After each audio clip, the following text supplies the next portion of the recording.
pixelisé là sur le texte. Bonjour à tout le monde. Bonjour. Chers invités, chers amis, laissez-moi tout d'abord vous souhaiter la bienvenue au nom de la Maison Rouge, dont j'ai l'honneur d'assurer la présidence depuis sa création.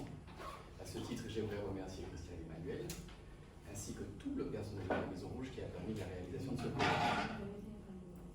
Je leur réitère tous mes vœux de réussite et de longévité dans cette nouvelle année qui commence. Ça va, tout le monde comprend le français? No, tú no entiendes. Yo no sabía que hay alguna persona que tú te pones al lado para... Por favor. Muchas gracias. Parce que je vais faire le traducteur, parce que Christiane en anglais c'est même pas nécessaire, parce que Sonja Dumas parle couramment français, mieux que moi d'ailleurs. Donc voilà, mais on va traduire de l'espagnol vers le français. Aujourd'hui, nous nous retrouvons ici à l'Atrium pour une rencontre exceptionnelle, un colloque qui se déroulera sur 2 jours. Aujourd'hui, ici à l'Atrium, et demain à Sainte-Marie. On va commencer à la Maison du Bellay. Alors, l'heure au bilan et à la refondation, vaste programme. Le thème « Penser nos danses dans les Caraïbes, de l'insularité à l'archipel ». Il s'agira à travers les différents débats et échanges de redéfinir la danse caribéenne comme miroir de la fragmentation. Si vous n'êtes pas sûr, il s'agira à travers différents débats et échanges de redéfinir la danse caribéenne comme miroir de la fragmentation géographique dans le territoire. J'entretenez-moi à ça. Comment sortir de l'isolement et retrouver les morceaux épars d'un même puzzle? Nous redéfinirons la danse caribéenne, pas seulement comme viatique entre plusieurs expériences, mais comme un catalyseur identitaire, transcendant les limites terrestres de l'insularité. J'ai presque envie de dire, alors je regarde pas Christiane, parce que si elle a une créolisation de la danse caribéenne, en faisant un clin d'œil où tout le monde est voir glissant. Ça va, je ne suis pas foudroyé. Nous définirons les fondements et contours d'une pensée archipélique, beau néologisme, pour, ainsi que l'indique Lazaro Benitez, détourner l'insularité et mettre en commun nos expériences. Un tout dense, issu d'un tout monde, qui à n'en point douter aboutira, j'en suis convaincu, à une mise en commun d'un patrimoine culturel englobant la création, la production et la diffusion. Nous vous souhaitons, chers amis et invités, à nouveau la bienvenue à ce premier colloque. Et merci pour tout. Là, je vais enlever ma casquette de président et je vais mettre ma casquette d'interprète pour accompagner Lazare. Voilà, merci pour tout. Muchas gracias.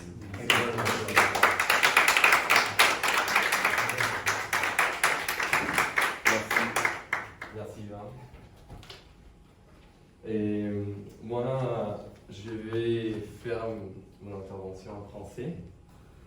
Et même si je dis toujours qu'à chaque fois que je me confronte au français, yo voy a hacer mi intervención en francés, aunque yo siempre digo que cuando hago mi intervención en francés, no estoy hablando en la lengua de los sentimientos. Je ne parle pas depuis la langue de mes sentiments. Je parle à partir d'une langue de comunicación. No hablo desde mi lengua de los afectos, es una lengua de comunicación. Ce qui implique que on tombe tout de suite dans une forme des fois de linéarité, de dialogue, mais pas dans une profondeur où les affects font cœur pour justement créer cette commande à partir des affects. Pour moi, penser l'univers et la collectivité depuis les affects sont des points clés dans ma démarche. Y cuando hablamos justamente de una lengua que no es la lengua, una lengua de Quiero que traduzca, pero tú hablas igual, y Felipe Mendoza habla español, ¿no? Los afectos es muy difícil no caer rápidamente en una forma de linealidad de acción-respuesta. Porque cuando uno está en la lengua de los afectos, uno puede pensar ese colectivo y esa comunidad diferentemente. Y en mi proceso creativo, en mi proceso investigativo, trabajar desde el afecto es como un elemento central. Tu le dis en français? C'est ça que je viens de dire en français. Oui, c'est bien. C'était plus long en espagnol. Bon, alors, ils sont les traductions en espagnol de ces textes. Ah, ok, perfecto. Ok, bueno. Casi me puedo ir. Bueno, de parta. No. Parce que, como es una especie de seminario, de coloquio, sentamos en la libertad también de pensar el trabajo colectivamente, de deshacer la frontera, de trabajar en esa especie de comunidad de saber et pensamiento.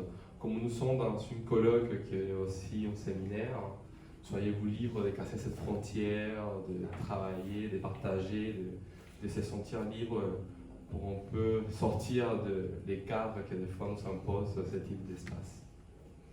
Alors, rentrons-nous au sujet.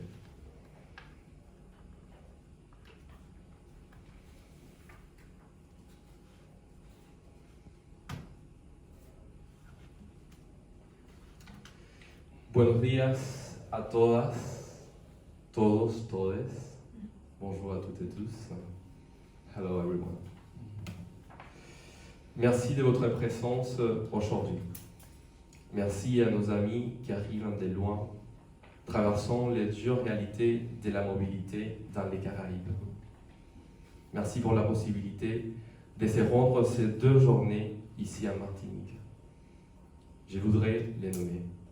Léna Blum, Pepe Alvarez, Hubert Petitfard, Sonia Dumas, Noël Bonilla, Marianela Boin et Isabelle Jeunet. Merci à nos amis martiniquais qui nous accueillent dans son île aussi. Josiane Tourelle, Jessica Rossinet, Jean-Hugues Miredan, Laurent Trouda, Annabelle Guerrera, Marlène Mertry. Merci à Christian Emmanuel et à l'équipe de la Maison Rouge qui a accueilli ces projets dès le début, qui a aussi compris l'importance de cette rencontre. Merci à nos partenaires institutionnels, les fonds de coopération régionale, la DAC Martinique, la DAC Guadeloupe, Archipel.eu, Mobilité Caraïbes et l'Institut français. Bon, on revient à ce partage des vidéos comme une forme de restitution à partir de mon premier séjour de recherche en Martinique, en 2022.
C'est un texte critique sur la danse dans les années 1980, où je trouve la première fois les mots de danse contemporaine.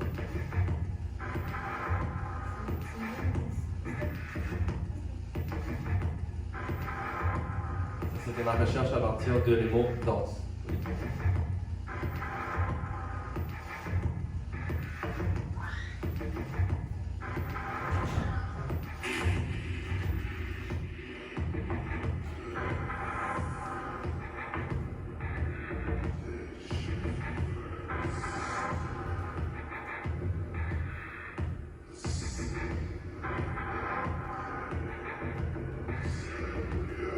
Ce sont des affiches que j'ai trouvées dans les archives territoriales.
Je vais faire avancer un peu.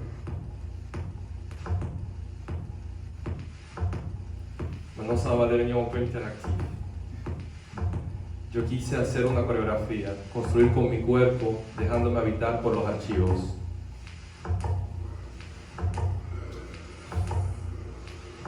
Mi cuerpo se sumergió en el vacío de la historia.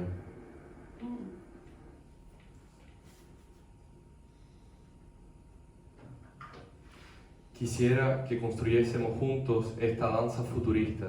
Hagamos bailar al archivo. Ustedes deben repetir cada uno de los movimientos, por favor. ¿Están listos? Parados. Oh. Como quieran. Soyez vous libre.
Un poquito más de emoción, por favor. Bueno, el confutatis te pone triste.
Bienvenue.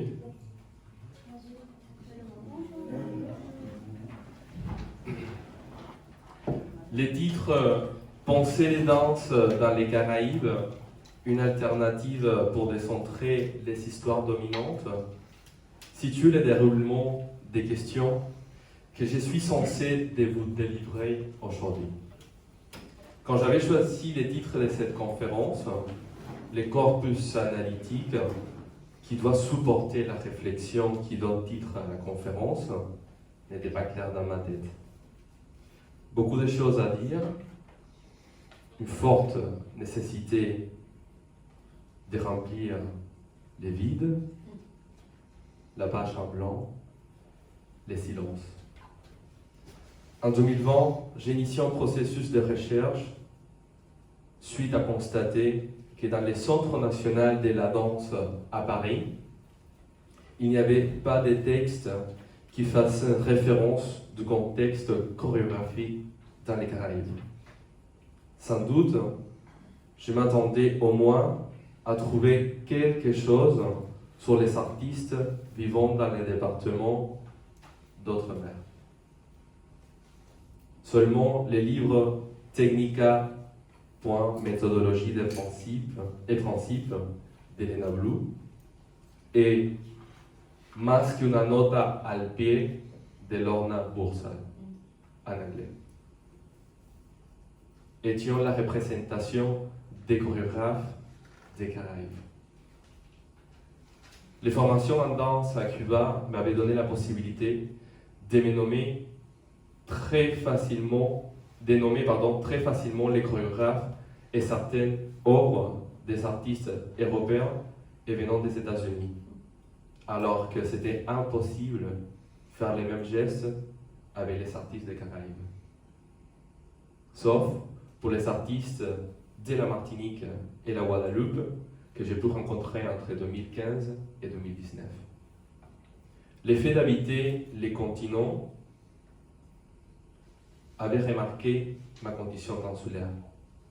Une condition renforcée par cette forme de manque de référence. J'ai devenu une île en rapport au continent. J'avais cru avoir quitté la question de l'insularité pour me retrouver dans un espace monde qui renforce ma condition insulaire. Cette expérience m'a poussé dans l'élaboration d'une mémoire collective, d'une archive de la danse caribéenne, tracée entre 1980 et 2020, les chorégraphies, les chorégraphes, leurs archives.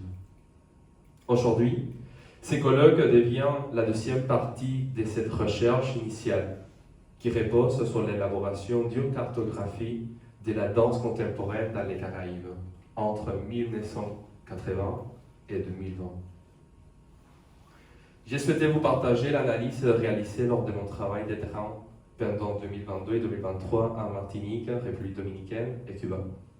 Au cœur de cette traversée, il avait le désir de comprendre ce que nous reconnaissons comme une danse contemporaine caribéenne. Est-il une telle danse contemporaine caribéenne? Existe-t-il, pardon? Quelles caractéristiques pouvons-nous soulever de cette danse contemporaine caribéenne? Ces questions ont été posées aux chorégraphes et danseurs rencontrés lors de ces temps de travail de terrain. Et plus précisément, la question a été dirigée à leur démarche pour savoir ou essayer de comprendre comment la question d'une danse dite contemporaine caribéenne traverse ces poétiques chorégraphiques.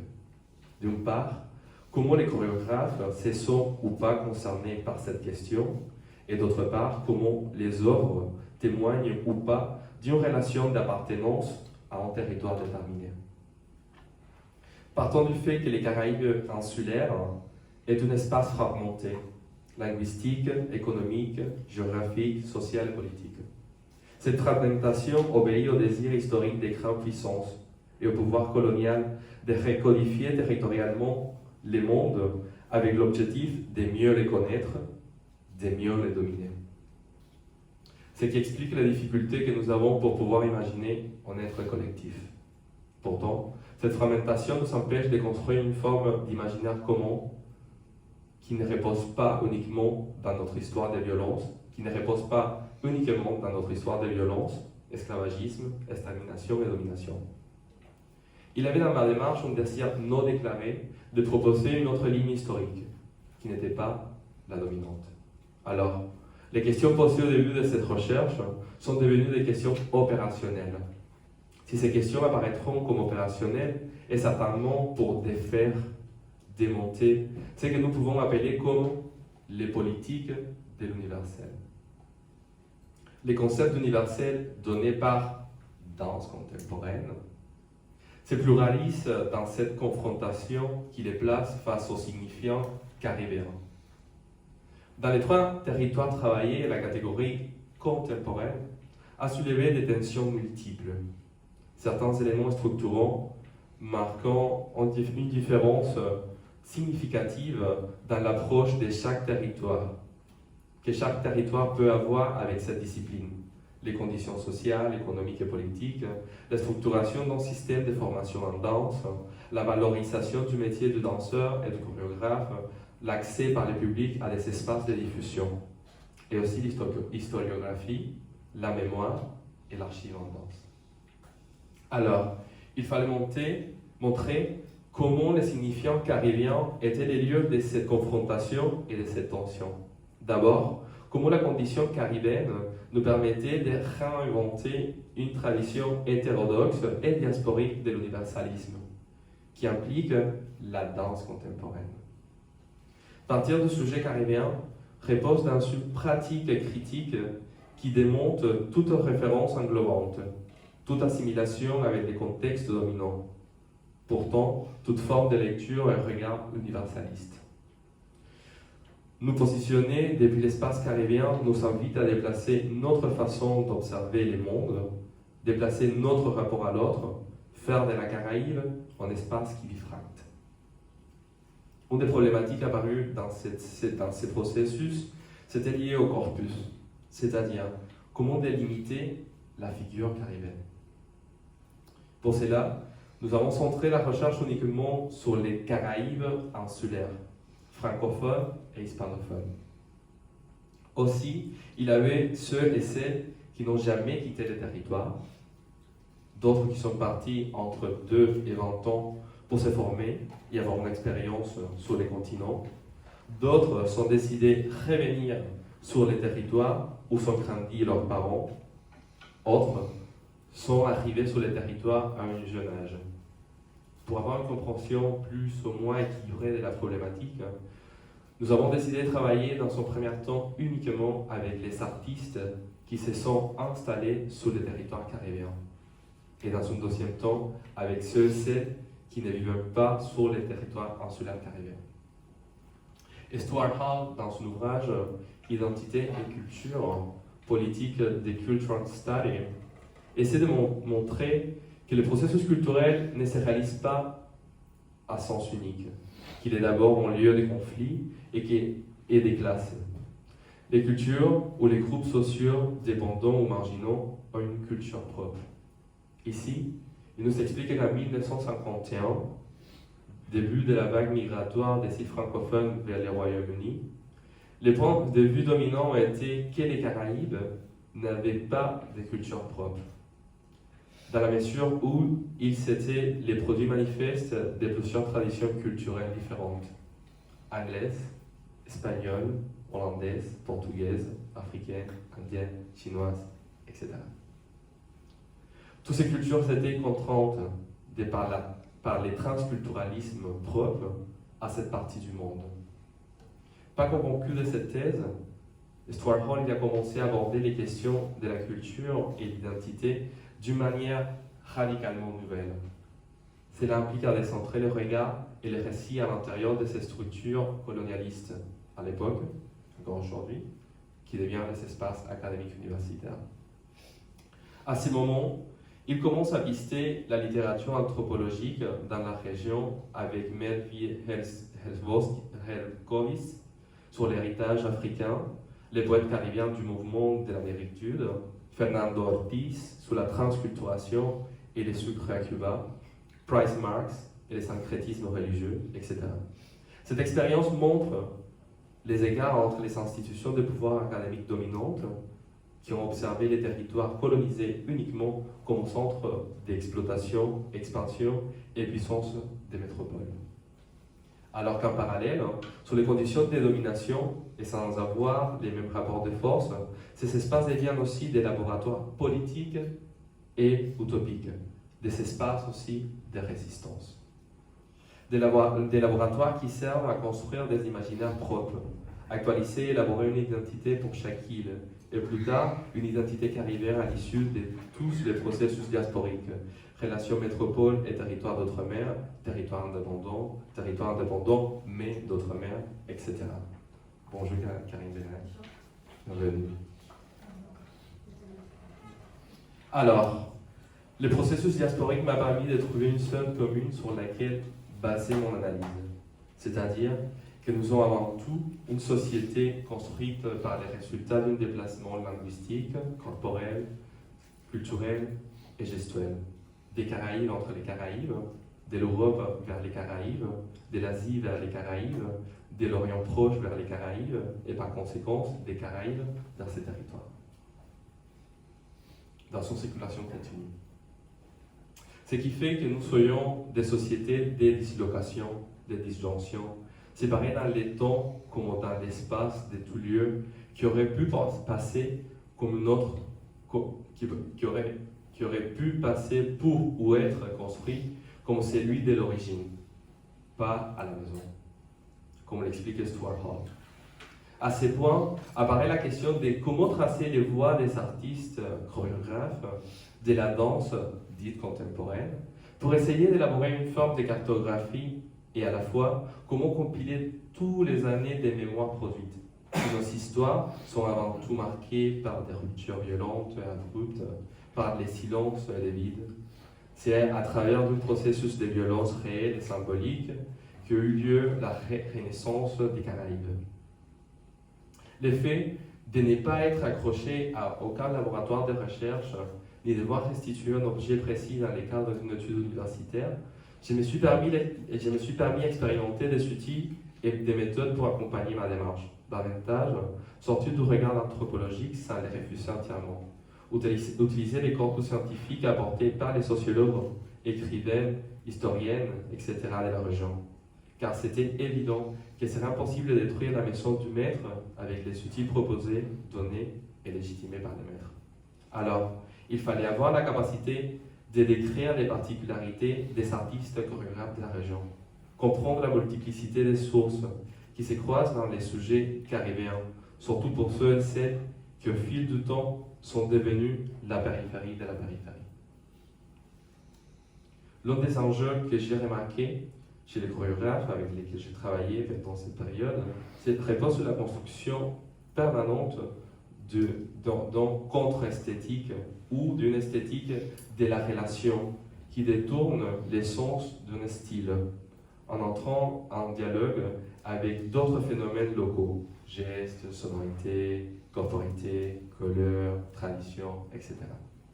Il s'agit de proposer une approche décolonisée de la sensibilité, où ce qui a toujours été méprisé, disparu, maltraité, réduit au silence, devient les lieux possibles d'une expérience de reconfiguration du monde, au-delà de la différence coloniale. Mais plus encore, cette poétique de la décolonisation procède à un démantèlement conceptuel. Ce démantèlement repose non pas sur la catégorie de l'abandon, des prises, au sens mignolo du terme, mais sur la catégorie philosophique de la réactivation, reprise, au sens de Boulogne. Un geste pour pouvoir réinventer les imaginaires communs d'émancipation. Merci beaucoup. Muchas gracias.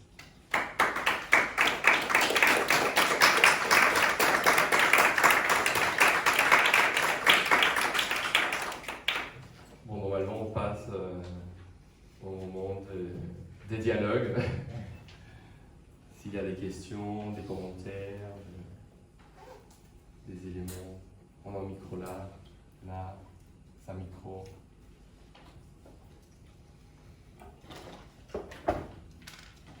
Come on, guys, wake up. Let's get it.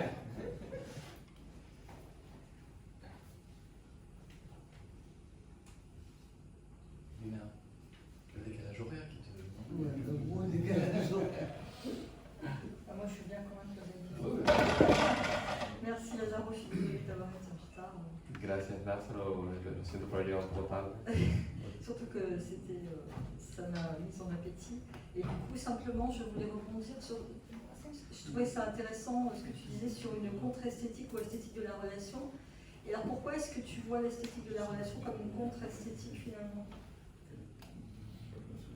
Mais quand j'utilise les mots contre-esthétique, c'est justement pour me positionner par rapport à une construction universelle ou plus dominante de qu'est-ce que c'est l'esthétique.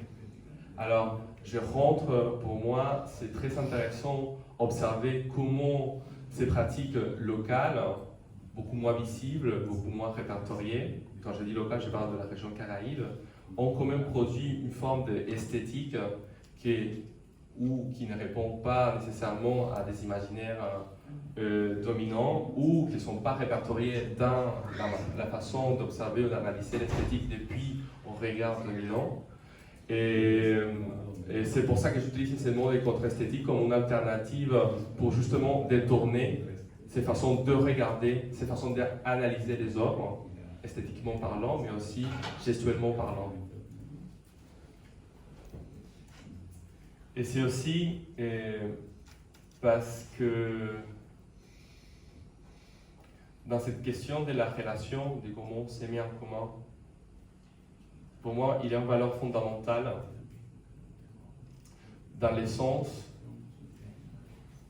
Il y a un partage d'expérience, il y a une reconnaissance dans l'autre, quelque chose qui est propre aussi, même si on parle de différentes langues, même si on est situé dans d'autres registres. Je sens que dans cette relation commune, comme nous habitons plus ou moins la même réalité sociale, culturelle, politique et historique, et il y a aussi une partie de reconnaître. Par exemple, quand je vois lancer les bélets, il y a un élément gestuel que j'arrive à reconnaître. Il y a un niveau sonore qui me permet de reconnaître. Même si on voit ça, on les danse complètement différents à Cuba.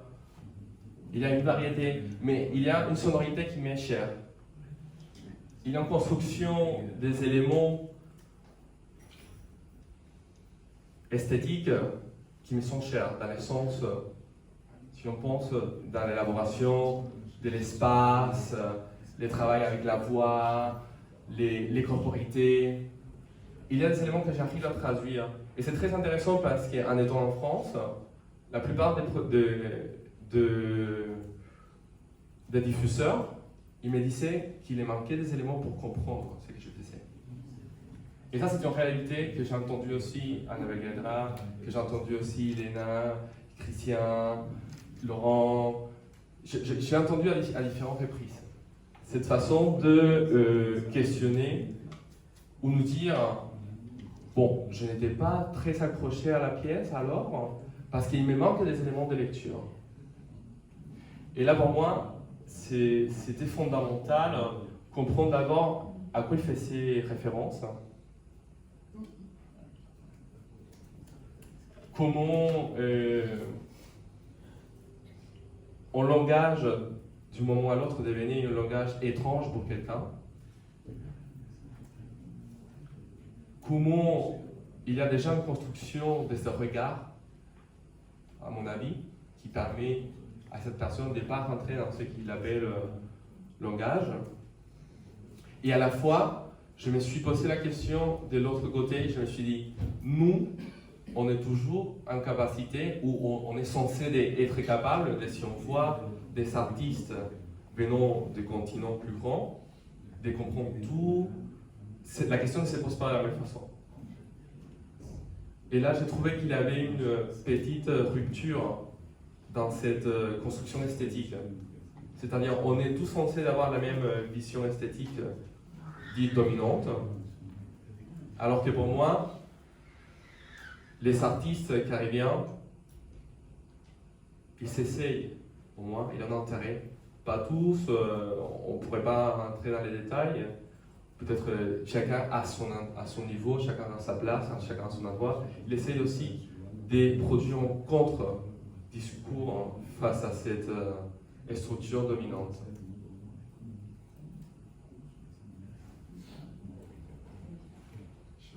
Merci beaucoup.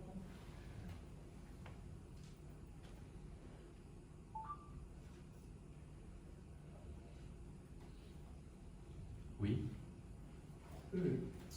Abdafaï, j'ai un problème avec la danse contemporaine caribéenne d'une façon globale. Parce que je me dis que c'est l'utopie, ça. Parce que moi, je prends l'exemple plus sous Martinique. Sous Martinique, depuis des années, la danse contemporaine s'est construite à partir de la connaissance du folklore. Et je me dis que nous sommes dans cette forme de réappropriation de nous-mêmes par le mouvement, parce que n'oublions pas que ça fait 200 ans, environ 200 ans qu'on est sorti sous les emprises, que nos ancêtres sont sortis sous les emprises. Et dans cette danse, c'est pas la même chose que la musique, hein. La musique elle est différente. Par contre, la danse contemporaine, exemple martiniquaise pour moi, n'existe pas encore vraiment. Mais c'est une danse qui est en devenir, c'est quelque chose qui est en devenir. Parce qu'on voit bien, exemple, au niveau, vous avez parlé du belay. Le belay, il y a eu toutes des recherches qui se sont faites dans les années 70, avec la venue de grands danseurs, de grands chanteurs à Fort-de-France. Et il y a eu un répertoire qui s'est mis en place, il y a eu des codifications qui ont commencé à le mettre. Mais par contre, le problème qu'il y a maintenant, c'est qu'il y a des groupes, comme on dit, des tribus, qui ont récupéré ce travail-là et qui l'ont transformé et qui donnent un belay qui n'a rien à voir avec ce que nos anciens nous transmettaient. Et donc, je reviens sur la question, c'est que je ne pense pas, sous mon dire, je ne pense pas qu'il y a une danse contemporaine caribéenne. Merci pour votre intervention. Mais on pourrait toujours penser et discuter ces mêmes catégories. Et moi, j'ai part de quelque chose qui est l'annonciation. Et pour moi, c'est très important. Dans les territoires, on peut rentrer dans des questions esthétiques ou analytiques, mais il y a un élément qui pour moi c'est clé et c'est fondamental. Et c'est s'il y a des artistes qui se reconnaissent artistes et chorégraphes des danses contemporaines. Pour moi, c'est très compliqué de dire tu n'es pas une artiste chorégraphe des danses contemporaines. Parce qu'on rentre dans une forme de légitimité et d'une forme de... dans quelque sorte aussi une violence. Oui. Et je vais extrapoler un peu à les études de genre, etc. Si je me reconnais en tant que personne non binaire, pourquoi il faudra me renvoyer à ce que vous voyez de moi, ou ce que vous pensez que je suis. Alors on rentre dans des sujets et identité, on rentre dans les sujets de...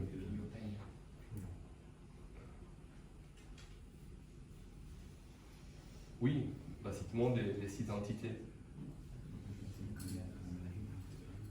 Mais merci pour votre affirmation.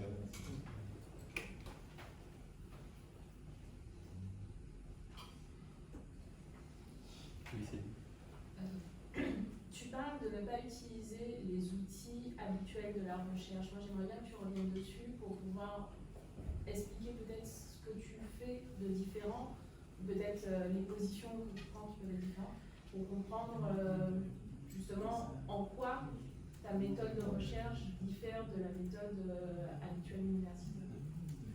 Bon, d'abord,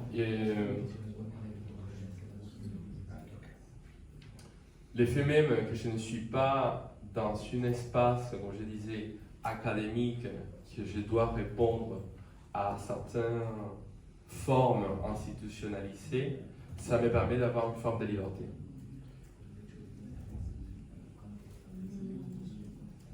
Le fait même de ne pas avoir une obligation de restituer peut-être une réflexion écrite, ça me permet de le faire performativement. Ça, je parle au niveau de restitution, par exemple. Et au niveau pratique, je me suis donné la possibilité d'expérimenter avec toutes les sources et toutes les méthodes que j'ai déjà traversées, pensant que je viens d'un contexte déterminé, c'est le contexte cubain, c'est une méthodologie de recherche déterminée. Je suis parti au contexte français, à Paris 8, qui est dans le contexte français, c'est aussi un univers. Dialoguer avec des artistes de l'Amérique latine ou de la Caraïbe, des Caraïbes, qui ont aussi sa propre méthodologie. Alors c'était on peut traverser, me donner la possibilité de traverser. Et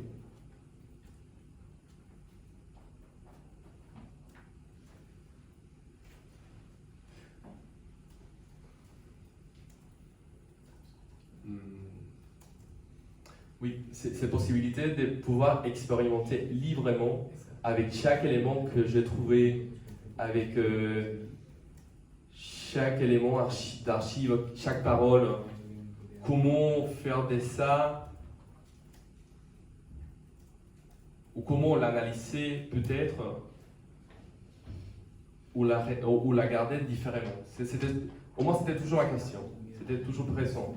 Comment cette interview que je suis en train de faire, comment je peux la changer, comment je peux avoir une autre forme d'observation sur cette interview, comment changer le regard, la perception quand j'écoute, quand j'ai réécoute après 2 mois plus tard, me donner différentes temporalités, travailler dans la temporalité aussi.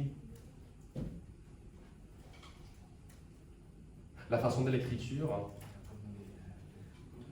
parce qu'il apparaissait aussi, bon, comment restituer ça, comment on invente peut-être, ou comment recréer une forme d'écriture autre peut-être. Les langages, par exemple, j'étais très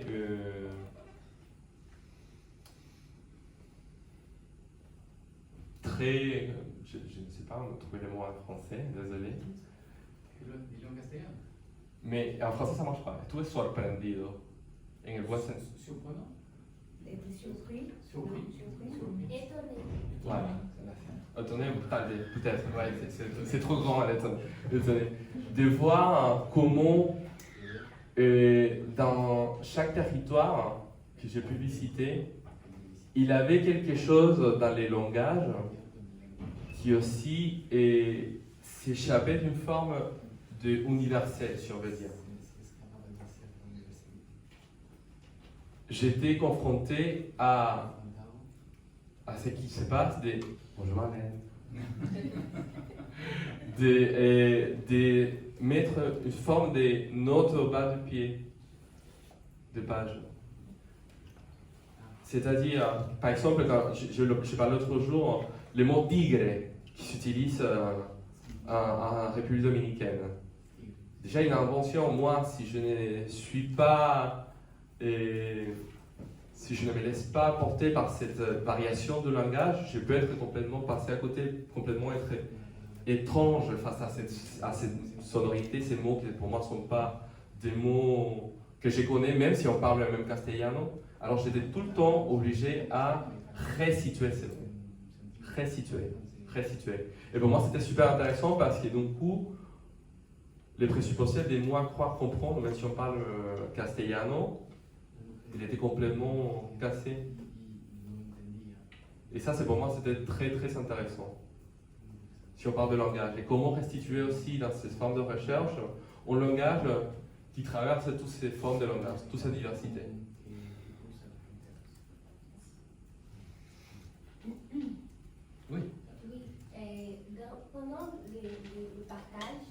il y a eu un moment où tu nous as dit l'importance de comprendre une autre ligne du temps.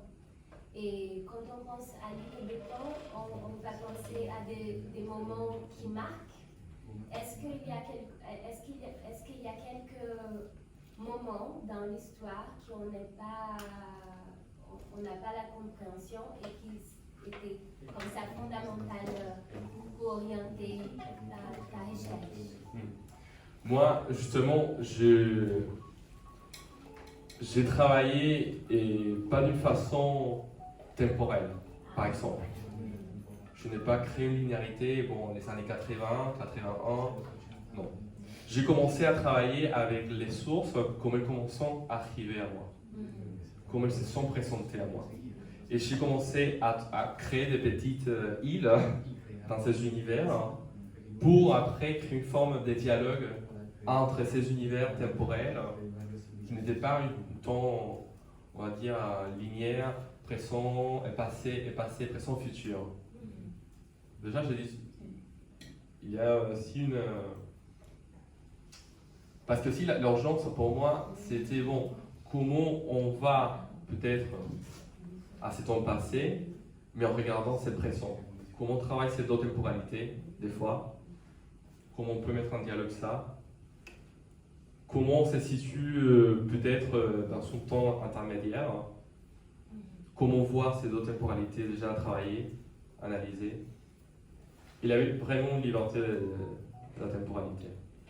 Oui, mais ce que j'aimerais dire par là, c'est le fait qu'il y a parfois des instants qui marquent des figures, des événements. Je pense, enfin, en tout cas, en me concernant, je suis brésilienne, donc c'est une histoire de contraste vis-à-vis d'une histoire insulaire. C'est un autre type d'énergie, mais qui peut par contraste se combiner. Et j'ai l'impression que les personnes de ma génération ont l'habitude d'inaugurer des choses et qu'au final, il ne s'agit pas d'inaugurer, mais de retourner dans des initiatives qui ont déjà eu lieu auparavant et il y a quelque chose sur le fait de faire une couture et je me demande s'il y a eu des moments comme ça flagrants et à Cuba, il y a eu un mouvement, même si c'était dit comme éphémère, mais que finalement dans le présent, ça se retrouve et que ça donne. C'est pas forcément le fait d'être dans la ligne, mais le fait d'être dans une... Je ne sais pas s'il y a eu des phénomènes parallèles qui concernent la Caraïbe de façon très forte. Oui, et il y a eu plusieurs moments de la Caraïbe. Déjà, ce qui m'intéressait pour moi, d'abord pour moi, il y a eu un premier moment, c'est le moment de la circulation, où les artistes se sont allés former dans d'autres îles de la Caraïbe. Deuxième temps, c'est les moments de la rencontre et de partage, si on le voit comme des unités. Les artistes caribéens, ils avaient une volonté de se rencontrer, d'aller vers les autres îles, de présenter ses travaux. La Biennale, si on pense la Biennale ici, mais si on pense la Biennale de la Caraïbe 2008, 2010, qui aussi a essayé de rassembler toutes les créations caribéennes. Les festivals qui restent encore, avec beaucoup moins de moyens, avec beaucoup moins de force, ou se sont transformés, qui ont aussi un intérêt caribéen de dire bon, on va présenter les artistes de la Caraïbe, ça dans cet univers-là. Et après, pour moi, il y a un univers qui c'est encore à travailler, et c'est cet univers un peu académique, si on veut dire. Mon expérience à Cuba, c'était qu'on était très centré, la plupart, on va dire, dans ce qui s'est passé à Cuba. Et on regardait les Caraïbes, mais moi, ma difficulté, c'était que je ne connaissais même pas les artistes de la Caraïbe. Je ne connaissais pas ce qui s'est passé à Haïti. Je ne savais pas ce qui s'est passé en République dominicaine. Je savais qu'il y avait Marianela Boin, etc. Mais au-delà de Marianela, je ne savais pas. Et pareil avec d'autres îles de la Caraïbe.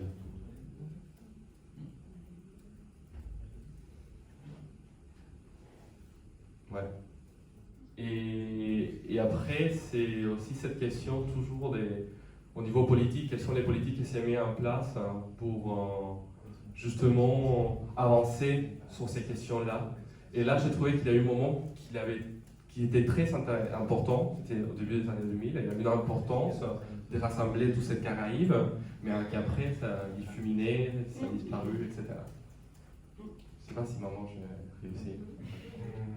Après, il y a des figures, il y a des figures phares, mais moi, je n'aime pas penser hiérarchiser sa figure, parce qu'on tombe très vite dans une forme de marge de la marge. Si on commence à faire la pyramide, là, c'est le plus important.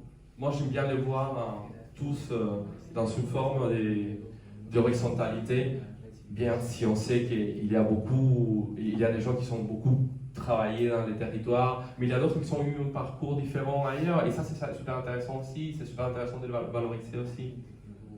Parce que si on rentre dans des critères hiérarchiques, on tombe, à mon avis, très vite dans quelque chose que j'essaie de m'échapper. Et c'est justement de favoriser la marge dans la marge. Une question toute simple. Oui, parce que... Oui, non, très bête, très bête. Ici, depuis le MAC, est-ce que tu as eu accès, est-ce qu'ils ont sauvegardé les sources de toutes les compagnies qui sont passées ici, tous les affiches depuis avant la Biennale, ou il n'y en a pas comme pour chez nous? C'est très intéressant ce que tu viens de dire, parce qu'une des difficultés, c'était de savoir qui a les archives. La plupart des archives, et une partie se sont disparues parce que les conditions de conservation n'étaient pas optimales. Et c'est très, très dispersé. Par exemple, ce que j'ai trouvé dans les archives territoriales, c'est une chose, mais ce que j'ai trouvé dans l'université des Antilles, dans les archives, c'est autre chose. Il n'y a pas un centre qui s'est occupé de faire ça, et il y a une grande partie de ces archives qui sont disparues. Même ici, ils n'ont pas gardé des affiches. Il y a des affiches, mais pas dans toute l'histoire. Parce que ça aussi, la conservation, c'est une chose politique. C'est une politique qui se concentre et qui est dirigée à ça. On va changer les choses et on va aussi disparaître. Bon, de cette façon, on doit... Une question, mais vite fait. C'est juste sur les dénominations. Parce que je me suis toujours posé la question, pourquoi on parle de danse contemporaine caribéenne et qu'on ne dit pas la danse contemporaine dans la Caraïbe? Oui, c'était un des éléments, c'était un des enjeux de cette recherche, qui encore on essaye de questionner, d'analyser qu'est-ce qui représente cette configuration catégoriale. Pourquoi une elle est plus importante? Parce qu'une révèle l'intérêt peut-être des diffuseurs ou des centres qui programment, qui accompagnent économiquement. C'est aussi des langages qui sont apparus pour répondre, pour faire les demandes de subventions, pour faire les demandes... Alors justement, moi, ce que je fais, c'est d'aggrouper et voir à quel moment s'utilise danse contemporaine caribéenne et danse contemporaine dans les Caraïbes. Merci beaucoup. Oui, je voulais dire, il y a une très belle expérience que j'ai vécue avec, exemple, le CERMAC. Lors des festivals qu'ils organisaient, je ne parle pas de maintenant, je parle dans les années 80 jusqu'à 2000, ils invitaient les groupes de la Caraïbe. Il y avait souvent des workshops avec la population martiniquaise et les gens, les danseurs, les chorégraphes, etc. Ce qui était super intéressant, c'était cette rencontre qu'on pouvait avoir directement avec ces pays invités, dont le Pérou, Trinidad, Sainte-Lucie, Dominique, etc. Et ce que je trouve dans les festivals qui se réalisent maintenant, c'est plus des festivals, exemple le festival qui se passe actuellement, ce festival qui est plus dédié aux professionnels. C'est-à-dire assez souvent, il y a des rencontres de danse qui se font avec les professionnels, tout ça, mais ça ne se fait pas avec la population.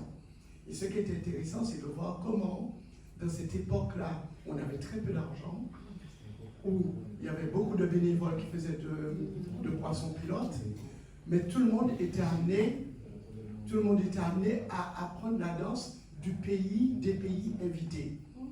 Et ça, c'est important de voir comment la transmission de certaines danses caribéennes nous ont permis, nous, en tant que danseurs, moi je ne suis plus danseur, mais à l'époque j'étais danseur, nous ont permis, nous, à apprendre les danses, exemple d'Haïti, de Trinidad, et on retrouvait ce que vous avez dit tout à l'heure là, le côté universaliste de la Caraïbe. On retrouvait certaines choses. Et donc, exemple, on a connu les danses cubaines, on a connu tout ça.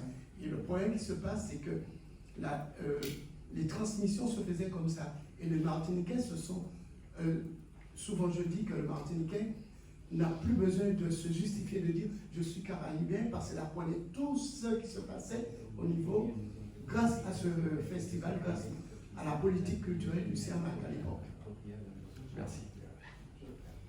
Bon, maintenant, merci beaucoup pour votre écoute.